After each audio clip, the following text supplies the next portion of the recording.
혈관 속 시한폭탄 이상 지질 혈증입니다. 전남대병원 순환기내과 홍영준 교수님의 첫 번째 수업입니다.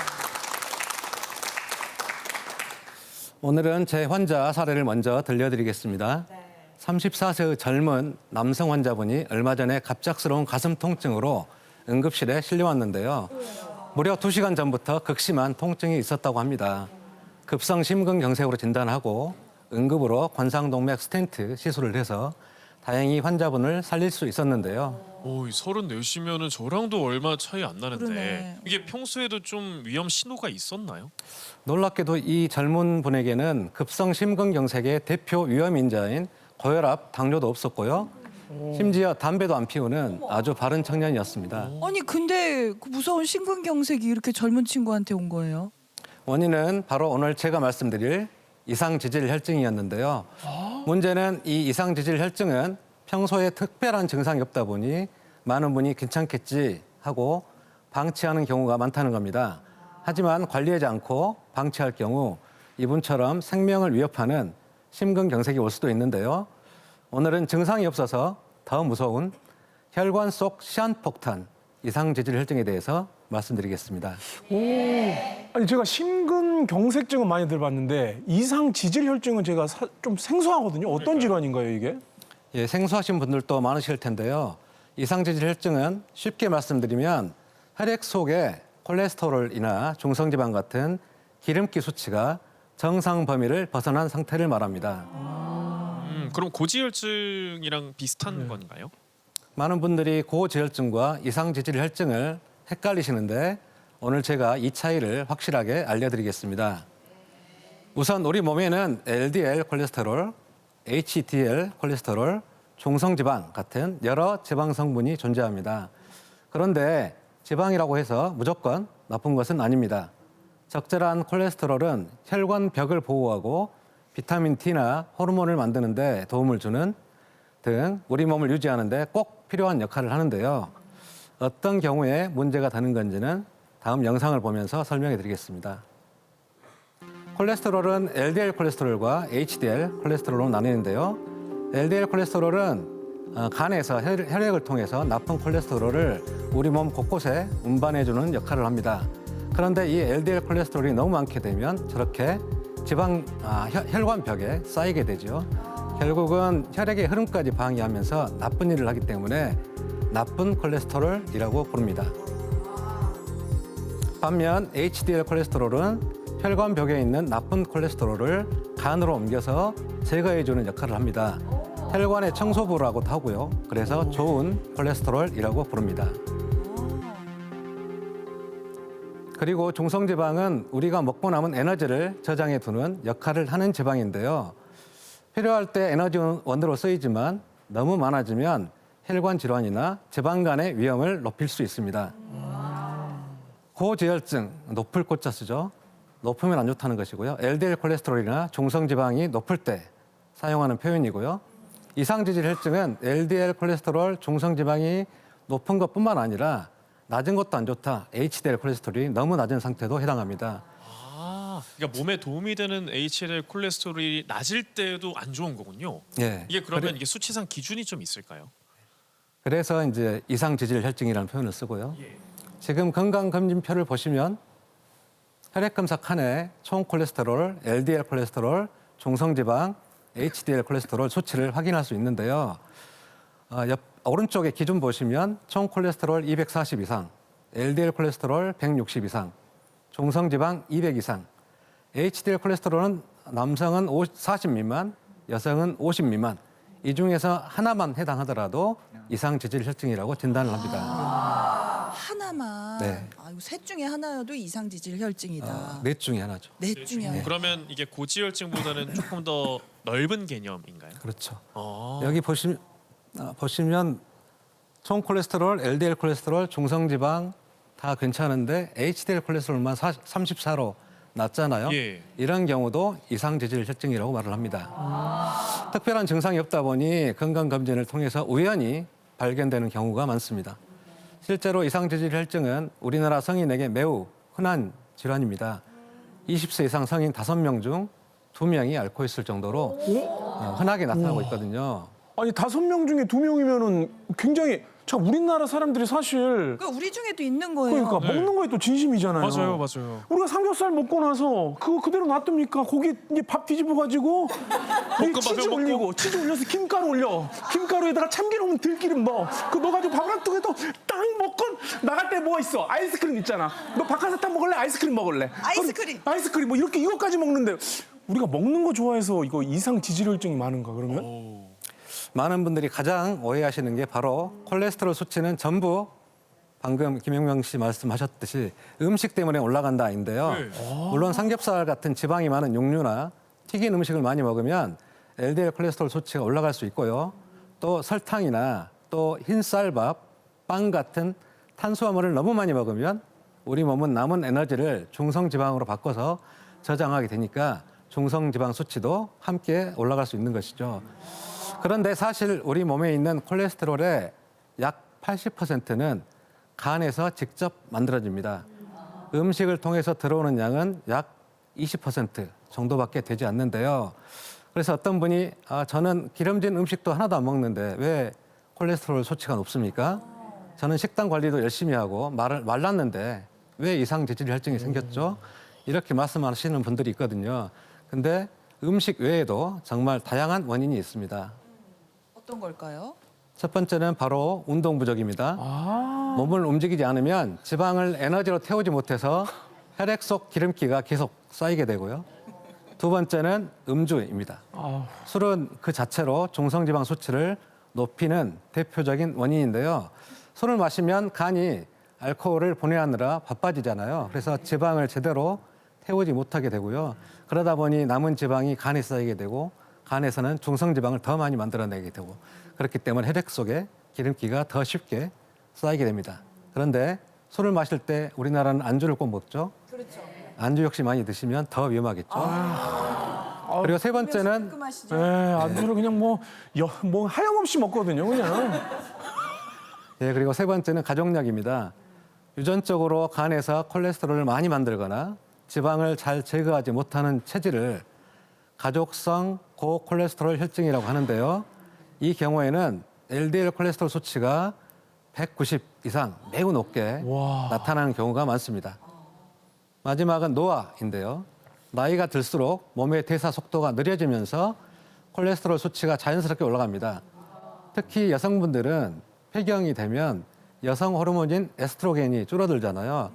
LDL 콜레스테롤 수치가 빠르게 증가할 수 있기 때문에 조심하셔야 됩니다. 근데 교수님이 이상지질혈증은 진짜로 뭐 증상이 거의 없는 거예요? 예, 맞습니다.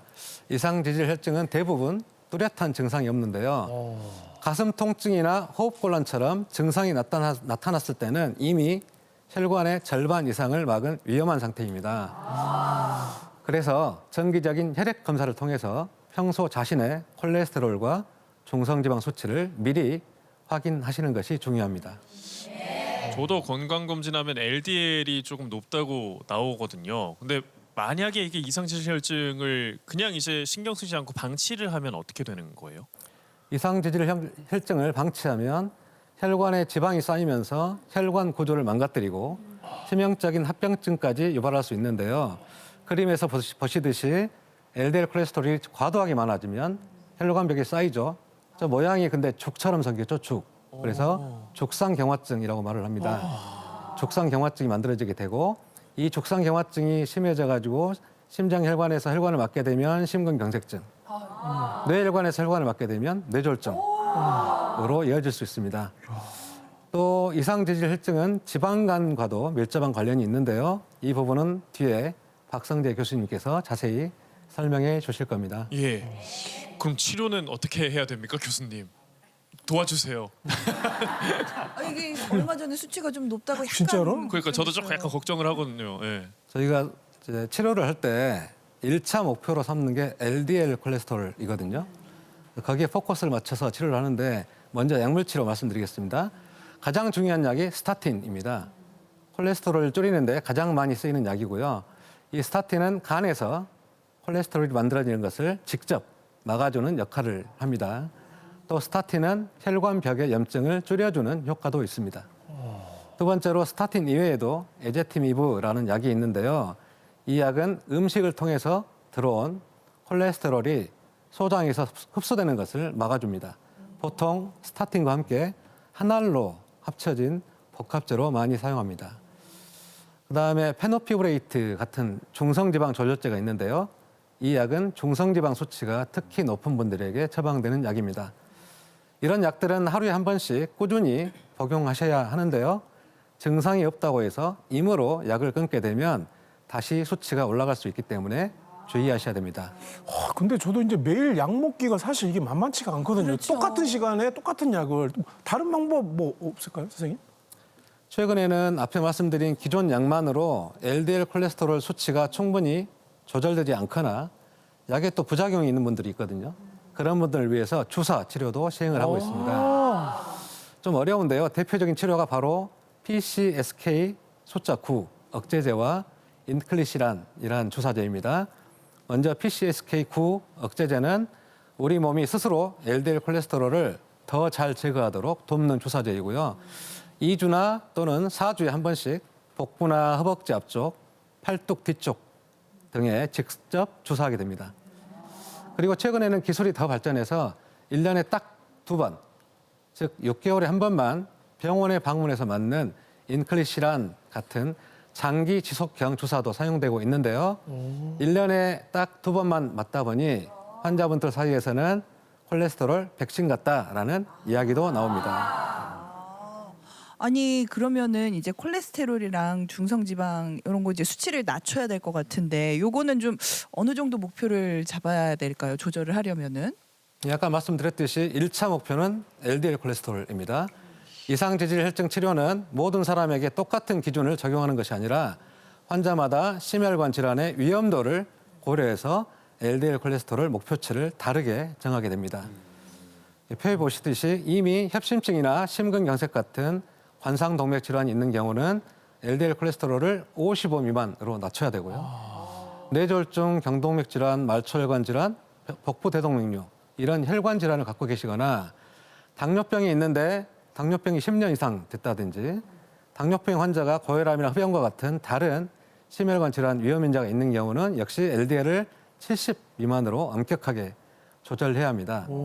당뇨병이 있더라도 비교적 초기 10년 미만이고 다른 위험 인자가 없다면 LDL 콜레스테롤을 100 미만으로 목표로 관리하면 되겠습니다. 그러니까 질환에 따라서 치료 목표 수치가 조금씩은 다 다르네요. 그럼 평소에는 좀 어떤 걸 신경을 써야 될까요? 예, 약만큼 중요한 게 바로 생활 습관 관리인데요. 그렇죠. LDL 콜레스테롤이나 중성지방 수치가 아주 높지 않다면 생활 습관 교정만으로도 충분히 좋아질 수 있습니다. 삼겹살, 버터, 과자처럼 포화지방, 저 다 제가 프레시바. 제일 좋아하는 건데 저거 아무튼 맛있는 것들은 안 좋습니다. 보통 저거 식빵 이렇게 묻혀가지고 먹으면 나 진짜 짜증난다. 건강해지려면 어쩔 수가 없어요. 네. 이런 것들이 많은 음식은 줄이시고 등푸른 생선, 채소, 견과류처럼 좋은 지방과 식이섬유가 풍부한 음식은 자주 드시는 게 좋고요. 또 빠르게 걷기 같은 유산소 운동을 하루에 30분 이상씩 주 5회 이상 하면 나쁜 LDL 콜레스테롤을 낮추고 좋은 HDL 콜레스테롤을 높이는 데 도움이 됩니다. 그리고 적정 체중 유지와 금연만 잘 하셔도 혈관 건강은 충분히 좋아질 수 있는데요. 결국 작은 생활 습관의 변화가 평생 혈관 건강을 지킬 수 있다는 것을 명심하시면 좋겠습니다. 네. 유산소 운동 주 5회. 쉽지 않다. 강연 마무리해 주시죠. 이상지질 혈증은 당장 증상이 나타나지 않기 때문에 방치하기 쉽습니다. 하지만 증상이 없더라도 내부에서는 혈관이 서서히 좁아지고 딱딱해지고 있는 건데요. 어느 순간 시한폭탄처럼 갑자기 심내혈관 질환으로 이어질 수 있기 때문에 혈관 건강의 가장 큰 적이라는 것을 기억하셔야 합니다. 그렇다고 벌써 걱정하실 필요는 없고요. 좋은 약과 주사가 나왔으니 잘 치료하시면서 평소 생활습관 교정만 잘 해주셔도 건강한 인생을 사실 수 있습니다. 네, 저 이렇게 첫 번째 강연 잘 들어봤는데요. 저 티벗 질문이나 뭐 반응 확인하기 전에 예. 우리 간호사분들은 어떻게 들으셨는지 전 좀 궁금하거든요. 그러게요. 교수님 열심히 응원해 주셨는데 네. 예. 뭐 마이크 한번 들어 주시고요. 네. 평소와 같은 느낌이셨나요? 정말 하고 싶은 말이 하나 있었는데 예. 환자분들이 이상 지질 혈증을 되게 대수롭지 않게 여기세요. 그래서 약도 안 받으시려고 하시고 저희가 설명을 해드려도 안 받으시려고 하는데 이 설명으로 많이들 병원에 내원하실 것 같아서 좋았습니다. 진짜 또 현장에 계시니까 느낌이 다르시겠어요. 역시 교수님의 말씀이 이제 빛과 소금처럼 크게 와닿았군요. 예, 실제로 어떤 댓글들이 왔어요? 자, 우리 지상해님의 댓글입니다. 자상해님. 아유, 오늘 응원군단이 너무 많아서 수요일 코너인 줄 알았어요. 홍윤희 교수님 인상도 참 좋으시네. 실력은 물론이고 인성까지 존경받으시다니 정말 부럽습니다. 또 우리 아이님의 댓글입니다. 교수님 설명이 귀에 쏙쏙 박히네요. 콜레스테롤 수치가 높다고 했었는데 너무 걱정돼요. 오늘 교수님 수업 듣고 잘 관리해 보겠습니다. 자, 시청자 질문입니다. 오늘 방송을 보면서 건강검진표를 확인해 보니 저도 이상 지질혈증인 것 같은데 이상 지질혈증은 완치될 수 있는 질환인가요? 이상지질 혈증은 감기처럼 약을 먹고 딱 낫는 병이라기보다는 평생 꾸준히 관리해야 하는 질환이라고 생각하시는 게 좋습니다. 약을 먹고 식단 조절을 해서 콜레스테롤 수치가 정상으로 돌아왔다고 해서 병이 완전히 없어진 것은 아니고요. 지금 조절이 잘 되고 있는 상태라고 보시면 됩니다. 간혹 콜레스테롤 수치가 좋아져서 약을 끊는 분들이 있는데 약을 먹어서 수치가 좋아진 것이지 병이 완전히 없어진 것은 아닙니다. 절대로 임으로 약을 끊어서는 안 되고 평생 관리해야 하는 질환이라고 생각하시면 됩니다. 그리고 가족력이 있는 분들은 몸 자체가 콜레스테롤을 조절하는 능력이 약한 경우가 많기 때문에 더 꾸준한 관리가 필요하겠습니다. 네. 알겠습니다. 전남대 빛과 소금 우리 홍영식 교수님의 첫 번째 강연이었습니다. 잘 들었습니다. 네, 고맙습니다.